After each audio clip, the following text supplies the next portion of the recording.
Welcome back, ghouls and goblins. I hope you're having an absolute magical day. Thank you so much for taking the time to support the channel. Dominaria United is right around the corner. The early access event is this Tuesday. We've gone through the top 10 cards for common, uncommon, rare, and mythic. In today's video, we will discuss 30, I repeat, 30, holy Toledo's, dude, new standard decks for the event. If you know any content creators looking for a deck to play within the event, I have a spreadsheet you can share with them. Looking forward to sharing these decks with the community. I know it can be overwhelming when you look at a new set, you're unfamiliar with all of these cards, and you're expected to play with them on day one. So I've done my best to help support the community in that aspect. I hope you enjoy the decks. In today's video, we're going to go through them, talk a little bit about each of them so you can get an idea of exactly what they are, and maybe that can help you decide what to play during the event if you're a creator. If not, I'll be showcasing many of these decks again on the YouTube channel as the event takes place in the following weeks, so we can really kind of discover what the new meta will be like. Obviously, our total card pool has been reduced from 8 to 5 sets. That's hundreds and hundreds of cards that we don't have access to. So this pool is quite a bit smaller. Rotation hits in a following, in a couple days here on Thursday, I believe, losing few old sets, gaining access to one new set, which is Dominaria United. I hope you are half as excited as I am, and if you are, you're in good shape. So Tuesday, we're going to have that live event. We're going to be showcasing some decks here, and let me pull up those lists because, we've got a lot of them. I have spent hours and hours and hours and literally days making these lists, so feel free to check them out, make them your own. Obviously, they are not finished lists yet, still working on them. We have till Tuesday, but you're gonna have a good idea of exactly what the deck looks to accomplish. So first off, Rakdos Carnival. This is a Karn burn deck, which is something I talked about in the Mythic spoiler video. I think Karn has some potential. We're playing it with Dragonspark Reactor, Ani Anvil. There's the Epicure, the Harvester, the Meat Hook, the Synthesizer, the Surge, Reckoner's Bargain taking place of the Deadly Dispute. Obnixilis is here. The new Weatherlight vehicle is here as well, which is quite nice. So looking forward to the Rakdos Carnival, which is a red and black burn deck focused around Karn. Okay, so mono red aggro, I think that this is positioned fairly well. There is the new Phoenix Chick, which is crazy. The Shivian Devastator is really good. The Defiler of Instinct, which is fantastic, with things like the Moonveil, Chandra.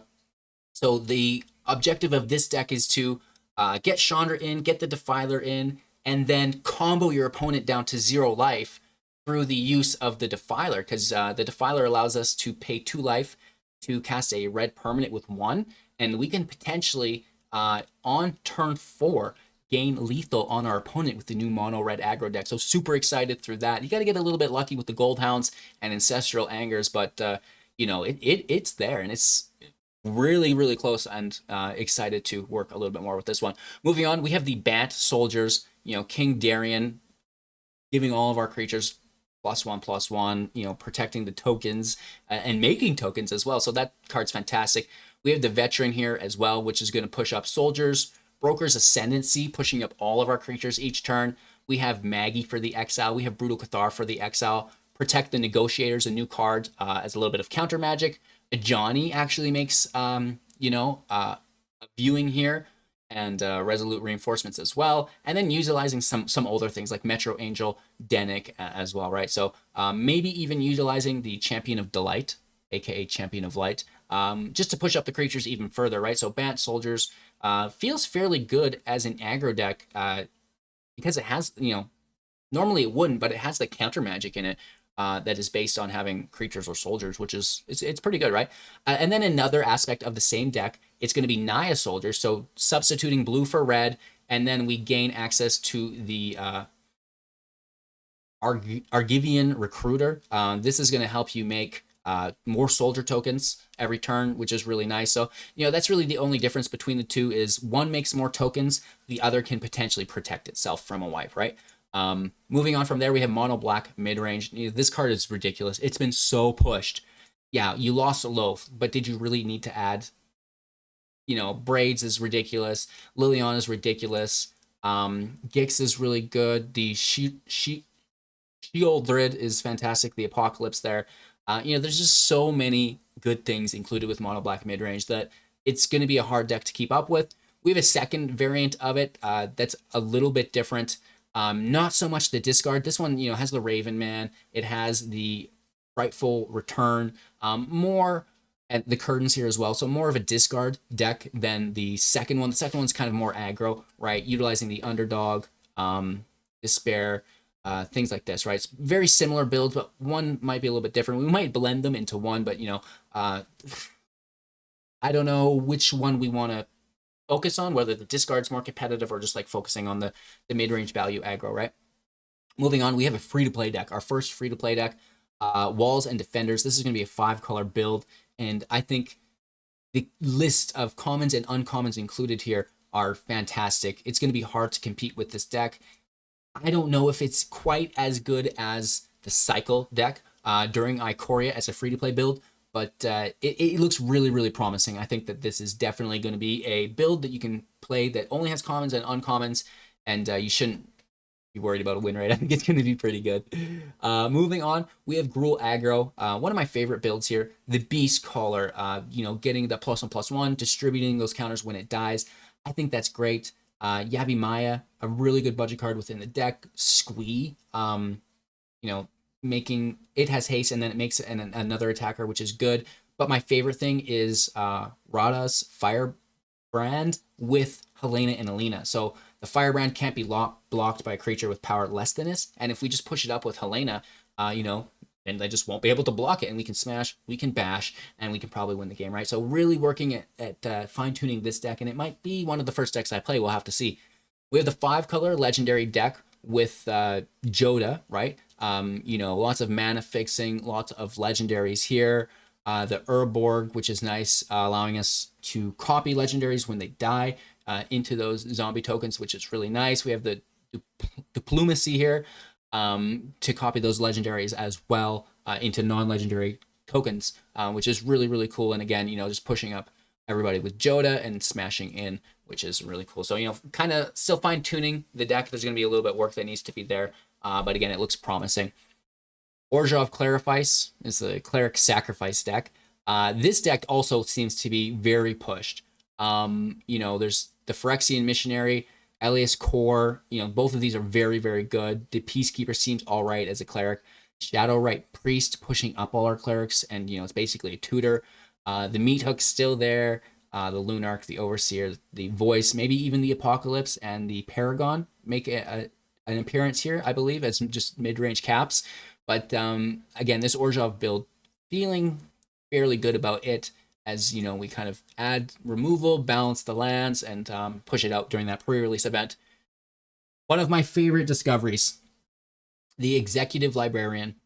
Wow. So this deck revolves around not playing anything. It's a draw, play land, you go, right? And only playing on your opponent's turn. The Librarian will allow us to draw an additional card on our upkeep.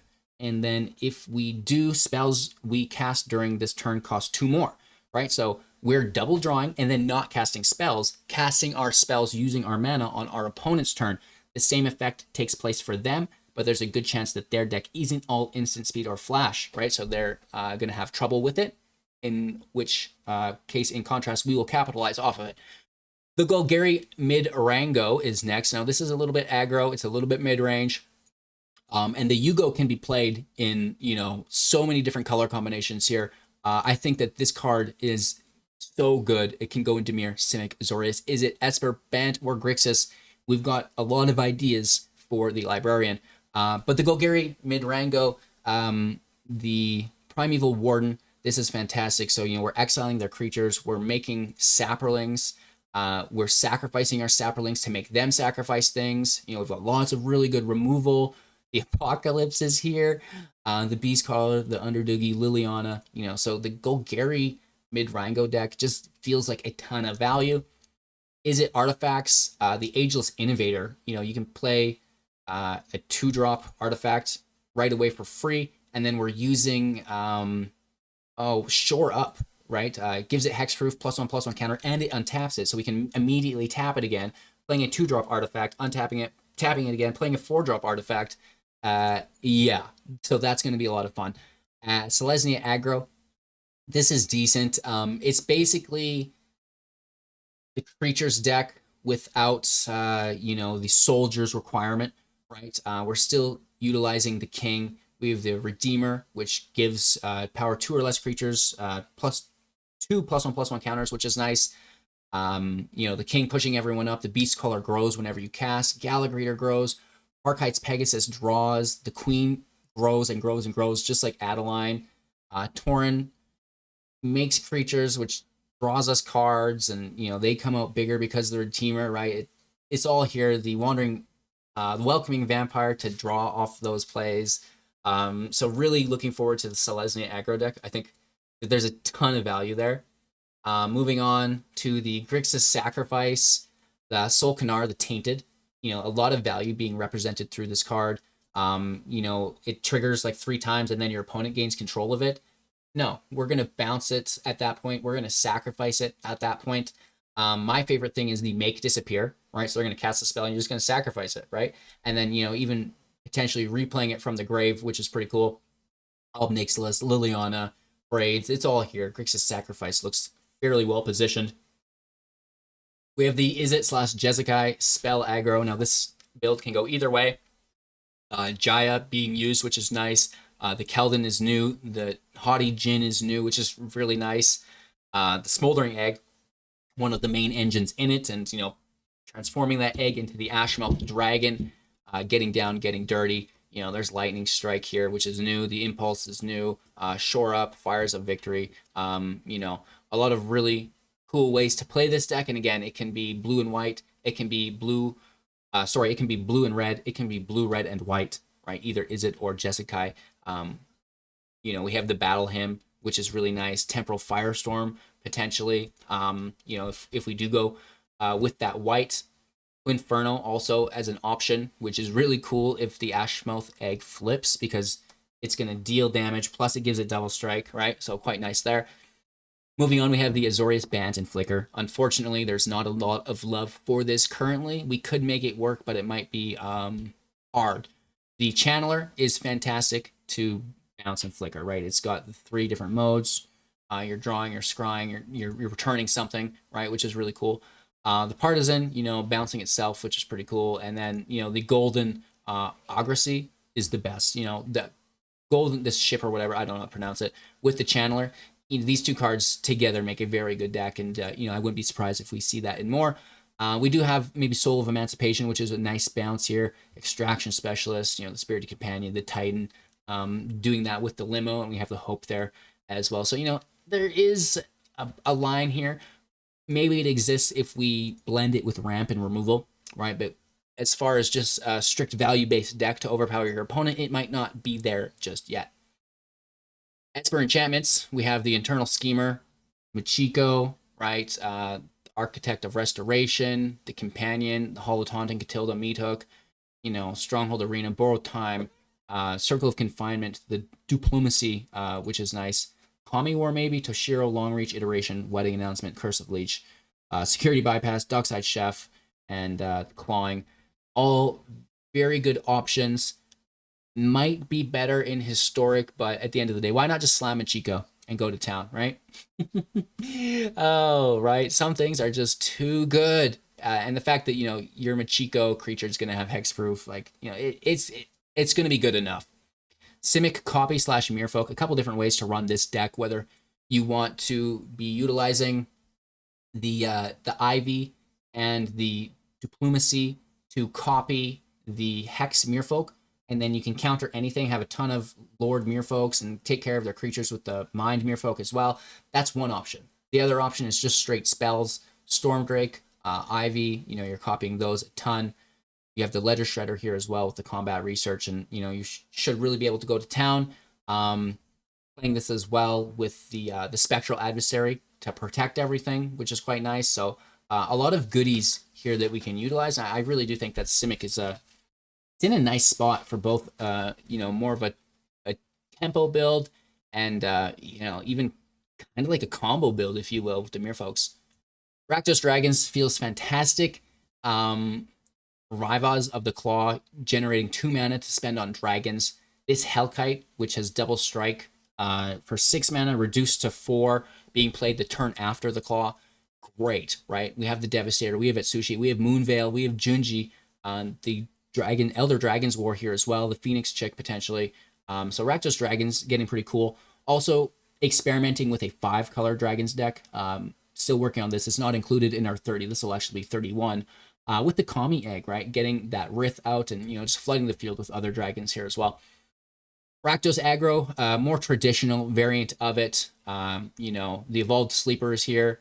The Hand of Hatred is here. I love it. The Apocalypse is here. The Phoenix Chick, right? So really just looking to deal a bunch of damage, remove any threats, and beat our opponent as quickly as possible. Next up, Azorius Control.